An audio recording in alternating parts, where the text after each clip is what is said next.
Alors bonjour tout le monde, permettez-moi de souhaiter la bienvenue à Madame Cissé Aïssatou Seye, qui est la directrice générale de la société Pendis, qui est spécialisée dans le transport. Alors Madame, est-ce que vous pouvez nous présenter davantage votre entreprise?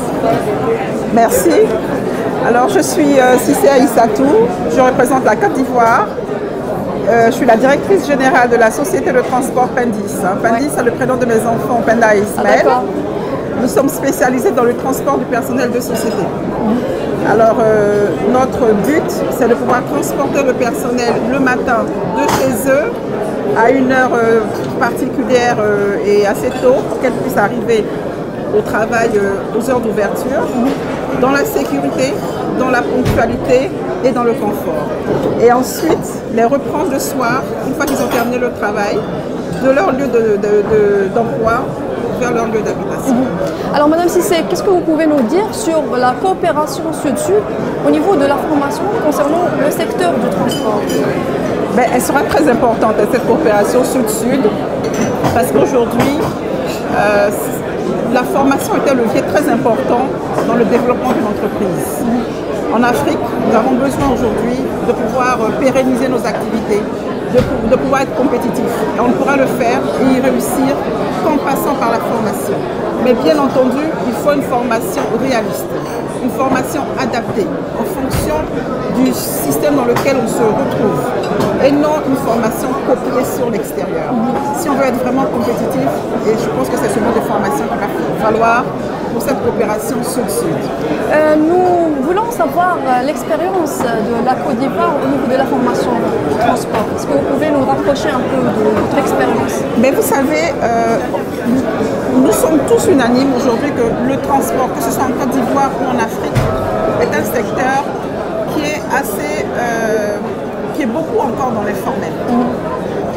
Nous avons la chance aujourd'hui d'avoir nos autorités qui se battent pour sortir ce secteur de l'informel. Et nous avons des lois, nous avons des décisions qui ont été prises et qui vont être appliquées très rapidement.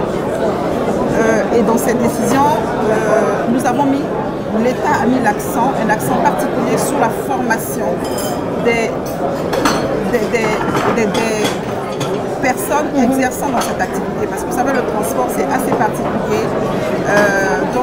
Il faut que les organisateurs de cette corporation soient bien formés pour la sécurité du personnel, des marchandises, des biens et des services qui seront appelés et emmenés à transporter. Je rappelle, Madame Cissé, que vous représentez un modèle réussi de la femme africaine entrepreneuse. Quel est votre message pour toutes les femmes africaines qui veulent réussir dans le partenariat?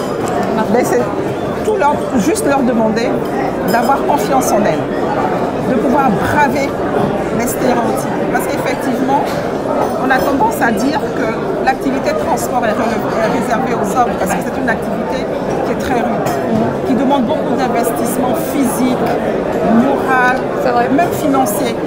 Et les hommes ont tendance à prendre la femme pour un aspect tellement fragile. Elle est fragile, elle ne supportera pas. Non, la femme d'aujourd'hui, c'est une femme créative, une femme entreprenante, une femme productive. Exact. Et je lance un appel à mes sœurs afin qu'on puisse continuer sur cette volée, sur cette dynamique pour pouvoir avancer, développer et cultiver ce transport qui est un poste très important dans l'économie d'un pays.